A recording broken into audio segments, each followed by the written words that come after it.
The champagne bubbles tickle my nose as Patrick raises his glass, and for a perfect moment, everything feels exactly as it should. The late summer breeze carries the scent of jasmine through the garden party, fairy lights twinkling overhead like stars brought down to earth just for us, just for this moment. To Lexi, Patrick announces, his voice carrying across our gathered friends and family, who finally said yes after making me ask 3 times. Laughter ripples through the crowd, and I feel my cheeks flush. The engagement ring catches the light, and I twist it absently, still getting used to its weight. I catch Jess's eye across the garden. My best friend since college raises her own glass with a knowing smile, and I remember crying on her shoulder after the first 2 proposals. He's not ready, she'd told me then. You deserve someone who's sure. But now, watching Patrick beam at me with such certainty, I know we've both grown into this moment. And to starting our forever, Patrick continues, pulling me closer. His cologne wraps around me, familiar and expensive, the same scent that filled his car on our first date when he showed up in a suit to take me to a food truck festival. I'd teased him about being overdressed, but he just grinned and said he wanted to make an impression. The crowd echoes to forever, and I take a sip, letting the champagne's sweetness linger. My sister Maria catches my eye and mouths, "Finally," with an exaggerated eye roll. She's been pushing for this engagement since Patrick first appeared at our family Christmas 2 years ago. "Speech," someone calls out, and suddenly all eyes turn to me. Public speaking usually makes my palms sweat, but tonight feels different. Tonight feels golden. I start, but Jess steps forward, champagne glass swaying dangerously in her hand. "Actually," she says, her voice carrying that slight edge I've learned means trouble is coming. "I think I should say something first." Patrick's hand tightens on my waist. Something in his posture shifts, almost imperceptibly. "Lexi and I have been best friends for 8 years, Jess continues, her words precise despite the slight slur. "We've shared everything. Clothes, secrets." She pauses, her lips curving into something that's not quite a smile. "Men." The garden goes quiet. Even the crickets seem to hold their breath. "Jess," I say, warning in my voice. But she's not looking at me anymore. She's looking at Patrick. "Should we tell her?" Jess says. "Or should I?" Patrick's hand drops from my waist. The absence of his touch feels like falling. "Tell me what?" My voice sounds strange to my own ears, too high, too tight. "About last month," Jess says, each word a carefully aimed bullet. "About the weekend you were at that marketing conference in Chicago. About how your fiancé showed up at my door at 2 a.m., absolutely certain about what he wanted. The fairy lights blur. Someone gasps. Maybe Maria, maybe me. I feel the champagne glass slip from my fingers, but I can't hear it shatter. All I can hear is the blood rushing in my ears and Jess's voice, continuing relentlessly. He was sure then too, Lex. Just like he was sure with Amanda last year, and Rebecca before that. Some men are always sure, aren't they? Until they're not. Patrick starts to speak, probably some practiced explanation, but I hold up my hand. The ring catches the light again, and suddenly it feels like it's burning my skin. "How long?" I ask, surprised by how steady my voice sounds. "Lexi, it's not—" Patrick begins. "How long?" Jess laughs, the sound like breaking glass. "Oh, honey, how long have you known him? That's how long." The garden spins slightly, faces blurring into a kaleidoscope of pity and shock. But something else is rising in me, something that burns hotter than humiliation. I meet Jess's triumphant gaze and feel my lips curve into a smile that surprises us both. "Thank you," I say, my voice carrying clearly through the stunned silence. "Thank you for making this so much easier." "Easier?" Patrick echoes, confusion replacing his guilt. I slip the ring off my finger, holding it up to the light one last time. "You know, I've been wondering how to tell everyone about the changes coming, about everything I've discovered." I turn to face our audience, this gathering that was supposed to celebrate love but has become something else entirely.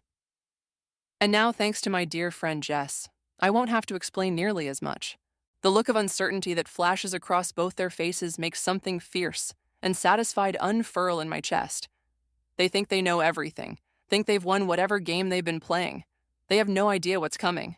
3 hours after my engagement party imploded, I'm sitting cross-legged on my kitchen floor, surrounded by every photo I own of Jess and me. 8 years of friendship spread out in a circle like some twisted ritual. Spring break in Miami. Her 25th birthday party. The day we both got hired at Richardson and Burke. My phone buzzes for the 47th time. Patrick. Again. I pick up a photo from last Christmas. Jess and me in matching ugly sweaters, arms around each other, cheeks flushed from too much wine. Looking at it now, I can see what I missed before. The way her smile doesn't quite reach her eyes. The slight angle of her body already turning away from me. The doorbell rings, and my heart jumps. But it's Maria's voice that calls through the door, not Jess's or Patrick's. Lex, I brought ice cream and that terrible vodka you like. I consider pretending I'm not home, but Maria has a key. She'll just let herself in anyway. It's open, I call out, not bothering to move from my spot on the floor. Maria takes in the scene. Me in my party dress, mascara probably everywhere, photos scattered like evidence at a crime scene. She doesn't say anything, just kicks off her heels and sits down beside me, placing a bag of mint chocolate chip and a bottle between us. You knew, didn't you? The words taste bitter. About Patrick? No, Maria says firmly.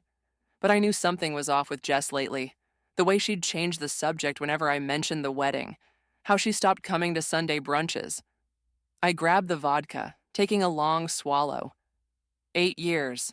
8 years of friendship, and she just... I pick up another photo. This one from our college graduation. Was any of it real? Lexi. The doorbell rings again, more insistent this time. Through the door, I hear Jess's voice. Lex, please, we need to talk. Let me explain. My hands curl into fists, crumpling the graduation photo. Maria starts to stand, probably to tell Jess to leave, but I grab her arm. No, I say, pushing myself up. I want to hear this. When I open the door, Jess looks smaller somehow. Her perfect makeup is smudged, her designer dress wrinkled. Good. You have 30 seconds, I say. She steps inside, wringing her hands. It wasn't supposed to happen like this. I was drunk. I was stupid. 20 seconds. He came to me. The words burst out of her. That night, he was talking about how scared he was, how he wasn't sure about the wedding. One thing led to another. And what about all the other times? My voice is ice. Amanda? Rebecca? Jess's face goes pale. How did you... 10 seconds. I was jealous, okay? She's crying now, mascara tracking down her cheeks. You had everything. The perfect job, the perfect man, the perfect life. I wanted to prove that it wasn't really perfect, that you weren't really special. The laugh that comes out of me doesn't sound human. Perfect? I worked 60-hour weeks to get that job. I spent 3 years building trust with Patrick after he kept pulling away. And you? My voice cracks. You were the one person I thought I could count on through all of it. We can fix this, Jess pleads. I'll end things with Patrick. I'll end things? Something clicks into place. Present tense? You're still seeing him? The look on her face tells me everything. Get out. When she doesn't move, I step closer. Get out. After she's gone, Maria hands me the vodka without a word. I take another long drink, then walk to my laptop. What are you doing? She asks. Remember that startup investment opportunity Bryant mentioned last month? My fingers fly across the keyboard. The one Patrick's firm is handling? Lexi. The one Patrick's been keeping quiet about because he thinks it's a sure thing? I pull up my emails, finding Bryant's contact. Turns out, having the VP of operations as your fiancé means learning all sorts of interesting things about upcoming mergers and acquisitions. Whatever you're thinking, they betrayed me, Maria. I hit send on the email to Bryant, but they forgot something important. They forgot who I am, what I can do. My phone buzzes again. Patrick's 48th attempt to explain. This time I pick it up. Honey, please, he starts. Patrick, I cut him off, my voice honey sweet. Remember how you said I should take that investment opportunity more seriously? Well, I've been thinking. Maybe it's time I started making some changes, big changes. The silence on his end is beautiful. What kind of changes? He finally asks, wariness creeping into his voice. Oh, you'll see. I hang up, turning to Maria. They wanted to break me. Instead, they're going to learn exactly what I'm capable of. Maria studies my face. Are you sure about this? I look down at the scattered photos, at 8 years of fake smiles and hidden daggers. I've never been more sure of anything in my life.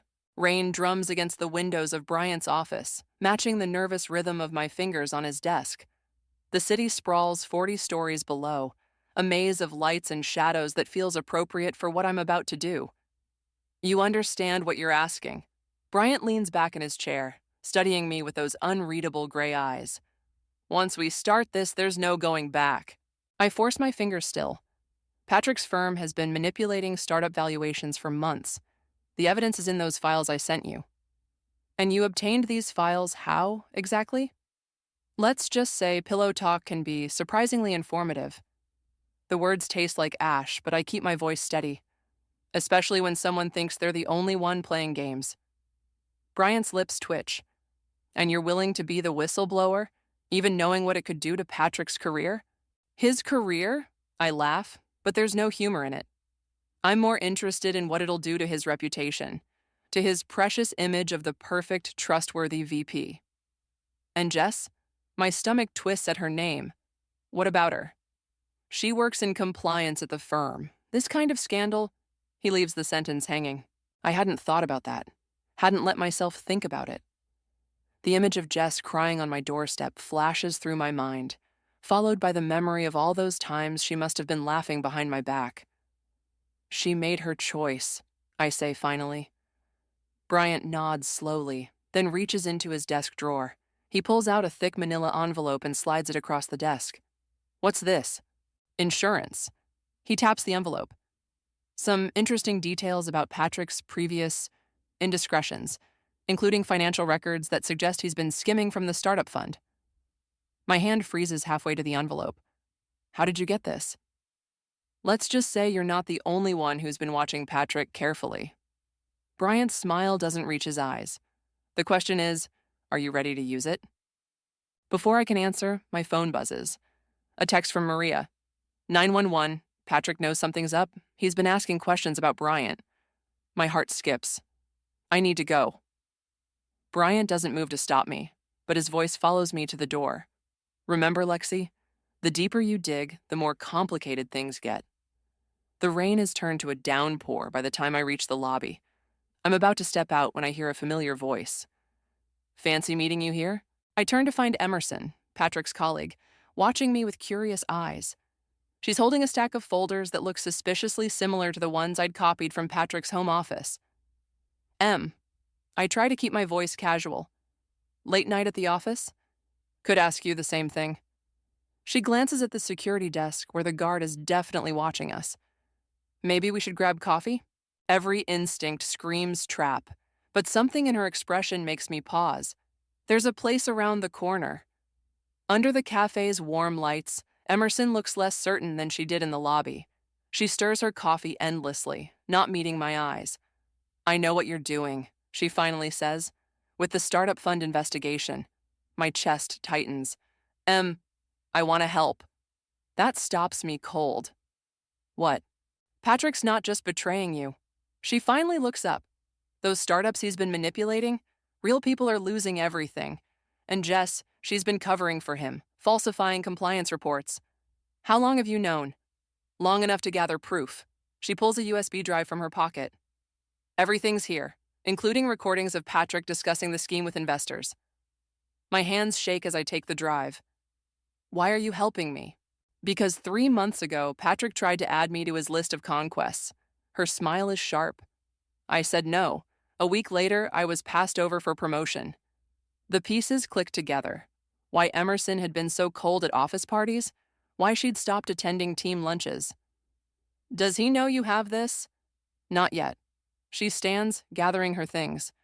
But he will soon. Whatever you're planning, Lexi, do it fast. After she leaves, I sit staring at the USB drive, Bryant's words echoing in my head. The deeper you dig, the more complicated things get. My phone buzzes again. This time it's Patrick. We need to talk. About Bryant, about everything. I look at the USB drive, then at the manila envelope from Bryant. 2 weapons, both potentially devastating. But which one is real and which one is another trap? The rain keeps falling outside, and I realize I'm no longer sure who's playing who in this game.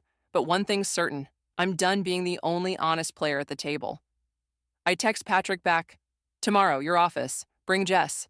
Time to see who's really holding the winning hand." The elevator ride to Patrick's office feels endless. Every ping marking another floor makes my pulse jump, but I keep my expression neutral. The manila envelope from Bryant weighs heavy in my designer bag, the same bag Patrick gave me for our anniversary last year. Funny how gifts can turn into weapons. When the doors open, I'm surprised to find Emerson waiting. "They're not here yet," she says, falling into step beside me. "Patrick called an emergency meeting with the board. Jess is with him." Of course. Classic Patrick trying to control the situation. "How long?" 20 minutes, maybe 30. She glances around before lowering her voice. "Did you look at what I gave you?" I nod. The USB drive had revealed more than just financial fraud. There were emails, photos, a whole network of lies that went beyond Patrick and Jess. "Have you told Bryant what you found?" Something in her tone makes me pause. "Why?" Emerson pulls me into an empty conference room, closing the door. "Because Bryant isn't who you think he is. He's been working with Patrick for months, setting up shell companies for the startup fund." The floor seems to tilt beneath my feet. That's not possible. Bryant gave me proof of Patrick's fraud. Think about it, Lexi. How did Bryant get those documents? Why was he so ready to help you? My mind races back to Bryant's office, his careful questions, the way he'd been almost expecting me. He's playing both sides. Everyone is. Emerson runs a hand through her hair. "That's what I've been trying to tell you. This isn't just about Patrick cheating or Jess betraying you. This is about millions of dollars being siphoned through fake startups." Before I can respond, my phone buzzes. "Maria, found something in Jess's old emails. Call me now. I need to take this," I tell Emerson. She nods and slips out, leaving me alone with my racing thoughts. Maria answers on the first ring. "Remember that charity gala last year? The one where you met Bryant? What about it?" "It wasn't a coincidence. Jess arranged it. She introduced you to Bryant on purpose." My free hand grips the conference table. "How do you know?" "Because I found emails between her and Patrick from 6 months ago. They were planning something big with the startup fund, but they needed someone on the inside of Richardson and Burke, someone above suspicion." Me. The word comes out as a whisper. They wanted me to be their scapegoat. Lex. Maria's voice softens.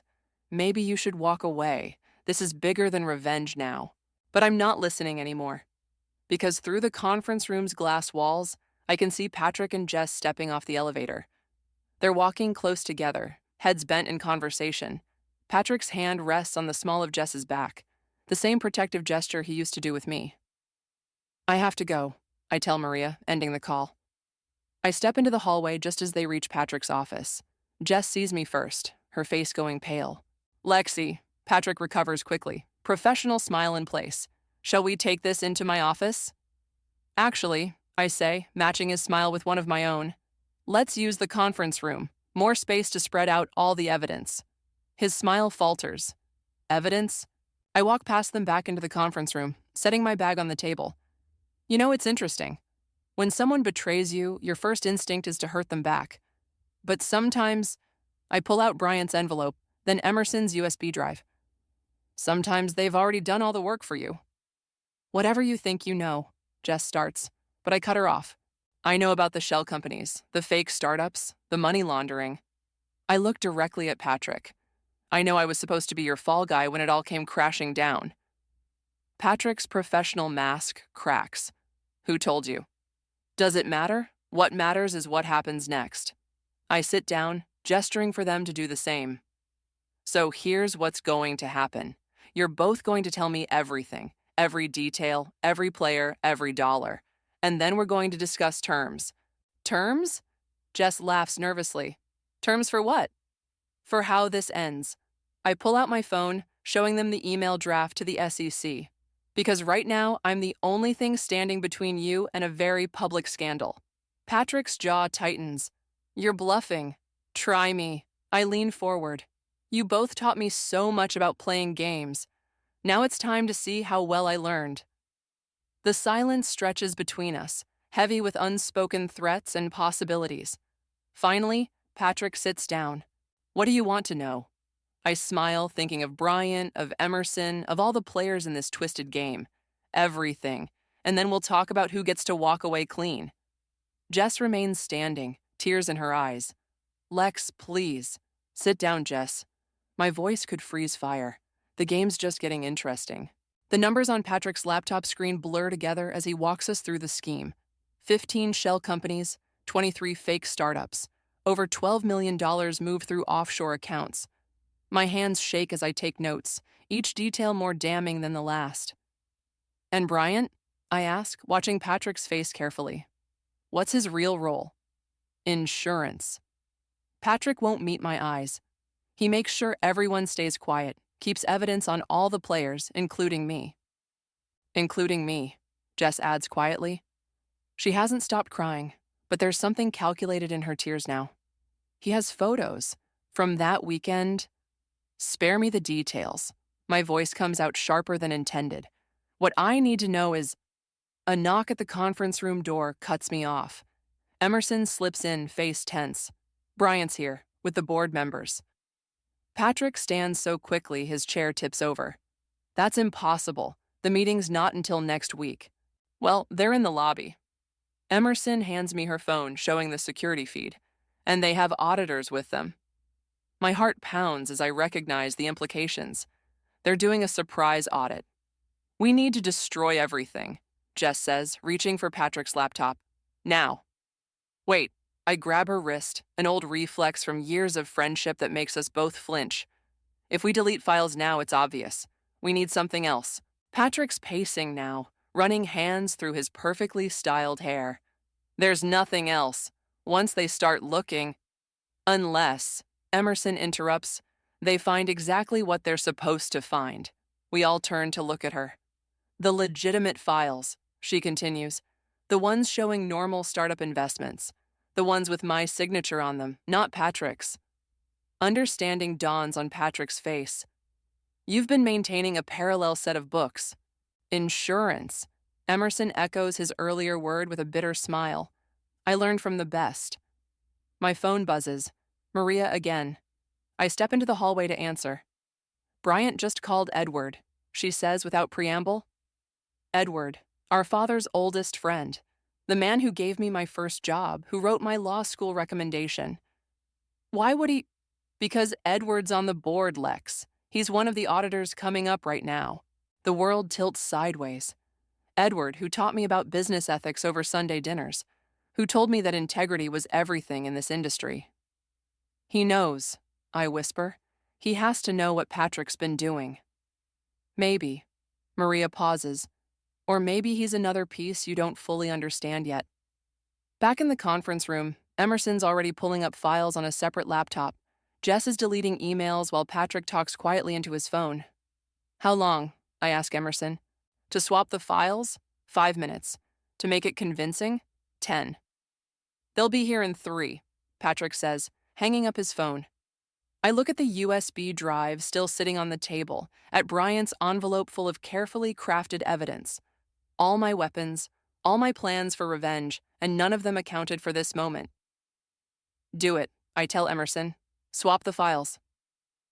Lexi, Jess starts, but I silence her with a look. Not for you, not for Patrick. For everyone else involved in this mess. I think of Edward, of all the people who trusted this firm with their futures. Some things are bigger than revenge. The next 7 minutes are a blur of activity. Emerson's fingers fly over keyboards while Patrick redirects network traffic. Jess scrubs metadata from documents with surprising expertise. I stand at the window, watching the rain start again. Below, I can see Edward stepping out of a town car, his signature umbrella sheltering him and Bryant. Done, Emerson announces just as the elevator pings. We barely have time to close the laptops and arrange ourselves naturally before the door opens. Edward enters first, his kind eyes finding mine immediately. Lexi, he says warmly, as if this is just another Sunday dinner. I didn't expect to find you here. Last-minute meeting about the Stevens account. Patrick lies smoothly. Edward's smile doesn't waver, but something shifts in his expression as he looks between us. Indeed. Well, I hate to interrupt, but we need to borrow Patrick and his team for a while. Standard audit procedure. Of course. I gather my things, very aware of Bryant watching from the doorway. I should get back to work anyway. As I pass Edward, he catches my arm gently. Come to dinner this Sunday, he murmurs. We have much to discuss.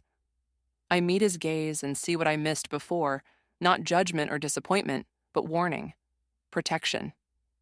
Sunday, I agree, and slip past Bryant without looking at him. In the elevator, my phone buzzes one final time. A text from an unknown number. Smart choice, but the game isn't over yet. I delete it without responding, watching the floor numbers tick down. No, the game isn't over. It's just changed players. Edward's study hasn't changed in 20 years. The same leather chairs, the same chess set where he taught me strategy every Sunday afternoon. But tonight, the familiar comfort feels like a trap. You've been busy, he says, pouring 2 fingers of scotch, not offering me any. Bryant tells me you've taken quite an interest in the startup fund. Bryant tells you a lot of things, apparently. I stay standing, watching him settle into his chair. How long have you known? About Patrick's schemes, the shell companies? He takes a sip. Or about you copying files from his home office? My chest tightens. You've been watching me. I've been protecting you. He sets the glass down hard enough to make the chess pieces rattle. Just like I protected your father before the cancer took him. What does Dad have to do with this? Everything. Edward stands, moving to his desk. Your father discovered similar irregularities at the firm 15 years ago. He came to me, ready to expose everything, ready to tear it all down. The implications hit me like a physical blow. You stopped him. I showed him the bigger picture. He pulls out a file, weathered with age. Sometimes, Lexi, the disease is better than the cure. Your father understood that eventually. Is that why you let Patrick target me? To keep everything contained in the family? Edward's expression softens. Patrick wasn't supposed to hurt you. He was supposed to keep you close, keep you invested in protecting the firm's interests. By cheating on me? By letting my best friend betray me? He actually looks angry now. That was not part of the plan. Patrick went off script, and he'll answer for it. My laugh comes out hollow. To who? Bryant, the board? They're all part of it. Not everyone. He hands me the file. Open it.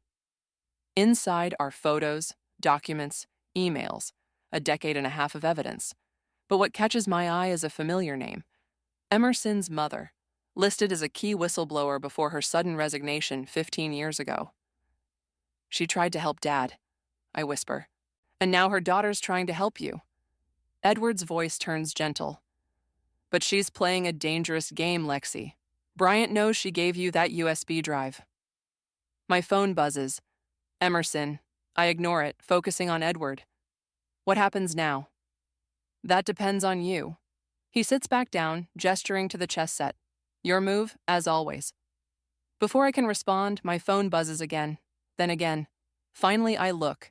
Emerson. 911. Bryant found the parallel books. Emerson. He's calling an emergency board meeting tomorrow. Emerson. Patrick's throwing me under the bus. My hands shake as I type back, Where are you? She's at the office, Edward says, reading my expression, where Bryant's security team is about to find her accessing restricted files. You set her up. The realization hits like ice water, just like you set up her mother. I gave you a chance to walk away. He stands again, suddenly looking every one of his 60 years. Don't make your father's mistake. My phone buzzes one final time. Maria. Jess just called. She's ready to talk. Says she has proof about Bryant and Edward. The chess pieces catch the lamplight, black and white, every move predetermined. Except, you taught me strategy, I say, picking up the white queen. Taught me to see 5 moves ahead. But you forgot something important. Oh? Sometimes the best move isn't on the board. I pull out my phone, dialing quickly.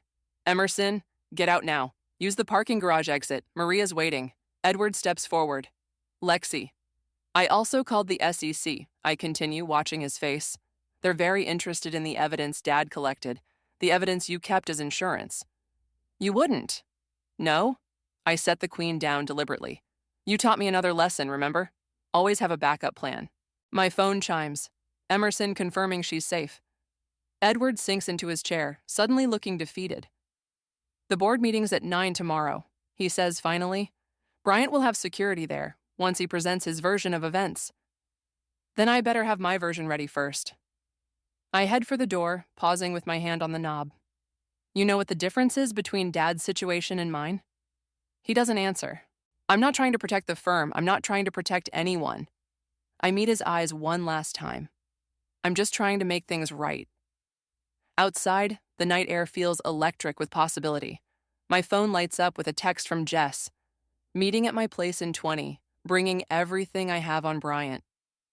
I start my car, thinking of chess pieces and strategy lessons and all the moves that led to this moment. Tomorrow, the board meets at 9. Tonight, we change the game. The boardroom feels different at 8:45 a.m. Sunlight streams through floor-to-ceiling windows, making everything look clean, transparent, almost honest.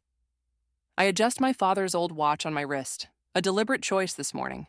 Beside me, Emerson arranges documents with precise movements. Across the table, Jess keeps checking her phone, jumping at every sound from the hallway. They're coming. Maria texts from her position in the lobby. Bryant has 4 security guards with him.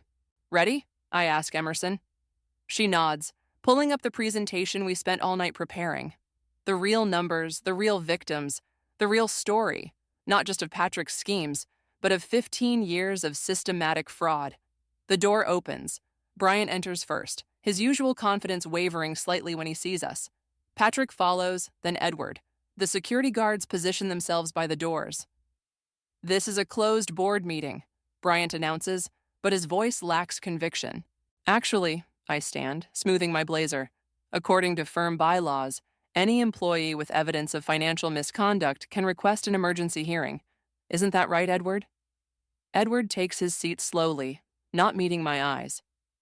The bylaws are clear on this matter. Board members file in, murmuring among themselves. I recognize faces from my father's old photos, some older now, some new, all watching with careful neutrality. Before we begin, Bryant tries again. I should present our findings regarding certain irregularities. About that, Jess stands, her voice shaking but clear. I have a statement to make first. Patrick goes pale. Jess, don't. The compliance reports. She continues, placing a USB drive on the table. The ones showing regular audits of the startup fund, I falsified them, under direct orders from Bryant and Patrick. The room erupts in whispers. Bryant's face darkens, but before he can speak, Emerson starts the presentation. 15 years ago, she says, bringing up the first slide, this firm began systematically defrauding investors through a series of shell companies. The evidence unfolds like a perfectly played chess game. Each document, each testimony, each piece of proof landing with precise impact. My father's original findings, her mother's whistleblower report, the parallel books showing the true movement of funds. This isn't just about recent schemes, I take over, watching Bryant's composure crack. This is about a pattern of corruption that's destroyed lives, ruined companies, and betrayed every principle this firm claims to stand for. You have no proof, Bryant snarls, but Edward raises his hand. Actually, he says quietly, she does. He places a familiar file on the table, the one from his study. I've kept records of everything, including your orders to have Patrick pursue Lexi romantically to keep her under control. Patrick makes a strangled sound. I told you what you needed to hear. Bryant's mask finally slips completely. Just like I told Edward what he needed to hear about protecting his friend's daughter. Just like I told the board what they needed to hear about protecting their interests. And now, I ask, my voice steady despite my racing heart, what story will you tell now? The boardroom doors open again. 2 SEC agents enter, followed by Maria and a woman I recognize from old photos, Emerson's mother. Now, Emerson's mother says, he'll tell the truth, to a federal investigation team. Everything happens quickly after that. Security guards switching allegiance, board members making statements, Bryant and Patrick being escorted out. Through it all, I stay standing, my father's watch ticking steadily against my wrist. Lexi. Edward approaches as the room clears. Your father would be proud. Would he? I meet his gaze. Or would he be disappointed it took this long? He'd understand, like I do now. He glances at the SEC agents interviewing Jess. Sometimes protecting the system means breaking it down to build it better. Emerson joins us, her mother close behind. The SEC wants statements from everyone. They're particularly interested in your documentation of the timeline. I nod, watching Jess through the glass walls as she points to something on her phone, tears streaming down her face. Part of me still aches at the sight of her, at the weight of our broken friendship. What happens now? I ask no one in particular. Now, Emerson's mother says, we do what your father and I should have done 15 years ago. We make it right. My phone buzzes one last time. A message from Patrick. I really did love you, in my way. I delete it without responding, thinking of chess pieces and strategy lessons and the difference between winning and justice. Make it right, I echo, and for the first time in weeks, my smile feels real. I think I'd like that. The morning sun catches the edge of my father's watch, throwing light across the boardroom table where so many lives were changed and broken. Today, in this light, we start rebuilding. The SEC interviews take hours. By the time I emerge from the conference room, the sun is setting over the city. My throat feels raw from talking, from finally telling the whole truth, not just about Patrick and Jess, but about every compromise I'd made trying to fit into someone else's game. I find Maria waiting in my office, sorting through the personal items I'd need to pack up. You okay? She asks, holding up the framed photo of Dad I've kept on my desk. Getting there. I take the photo, tracing its edge. Did you know he used to call me his little queen? Not because I was precious, but because I was the most powerful piece on the board. Sounds like Dad. She pauses, picking up another frame. Have you looked at this one recently? It's from the charity gala where I met Bryant, me, Patrick, and Jess, laughing at something now forgotten. But in the background, barely visible, is Edward talking intently with Emerson's mother. He was warning her, I realize. That night he was trying to stop all of this from happening. Maybe. Maria sets the photo down. Or maybe he was setting up his own contingency plan. People can surprise you. As if summoned by her words, Jess appears in the doorway. She's still wearing the same outfit from the board meeting, but something in her posture has changed. Can we talk? She asks quietly. Just us? Maria squeezes my shoulder as she leaves, closing the door behind her. I found something, Jess says, pulling out her phone. After my SEC interview, I went through my old emails. Really went through them. She hands me the phone. On the screen is an email from Patrick to Bryant, dated 3 years ago. Elle continues to exceed expectations. Her work on the Stevens account proves she's ready for more responsibility. But Jay remains unstable, emotional. Recommend accelerating timeline before she becomes liability. He was playing us against each other, Jess whispers. From the very beginning. Did you love him? The question surprises us both. I thought I did. She wipes at her eyes. But now I think I just loved the idea of taking something from you, of being the chosen one for once. And now I'm just tired. She meets my gaze directly. I know I can never fix what I broke, but the SEC offered me a deal. Full immunity if I help them track down every penny Patrick and Bryant stole. What did you tell them? I told them I'd only do it if they gave you the same deal. She attempts a smile. It's not much, but it's a start. Before I can respond, my phone buzzes. Emerson. Edward's asking for you, his office, now. I find him at the chess set, the pieces arranged exactly as we left them last night, the white queen still in position for checkmate. I owe you an apology, he says without looking up, and an explanation. About Dad? About everything. He finally meets my eyes. Your father didn't die of cancer, Lexi. He died because he was going to expose Bryant, and Bryant couldn't allow that. The world stops spinning for a moment. What are you saying? I'm saying Bryant arranged for certain medical records to be altered, certain treatments to be adjusted. His hands shake slightly. I didn't know then. By the time I figured it out, it was too late. All I could do was protect you. By pushing me toward Patrick? By keeping you close enough to gather evidence, to finish what your father started. He picks up the white queen. You were never the pawn, Lexi. You were always the queen. I just had to help you see the whole board. My phone buzzes again. This time it's a news alert. Major financial firm under federal investigation. Multiple executives arrested. What happens now? I ask, echoing my question from last night. Now? Edward smiles slightly. Now you do what queens do best. You move in any direction you choose. I take the chess piece from him, feeling its weight, the weight of choices, of consequences, of power used wisely or foolishly. I choose forward, I say finally. Outside Edward's office, Maria and Emerson wait with boxes of files for the SEC. Jess stands slightly apart, clutching her own evidence. All the pieces of my past and future, arranged in a pattern I'm only now beginning to understand. I place the white queen in my pocket, feeling its edges press against my hip. Reminder and promise, legacy and choice. The game is over, but the board remains. And this time, I'm writing the rules.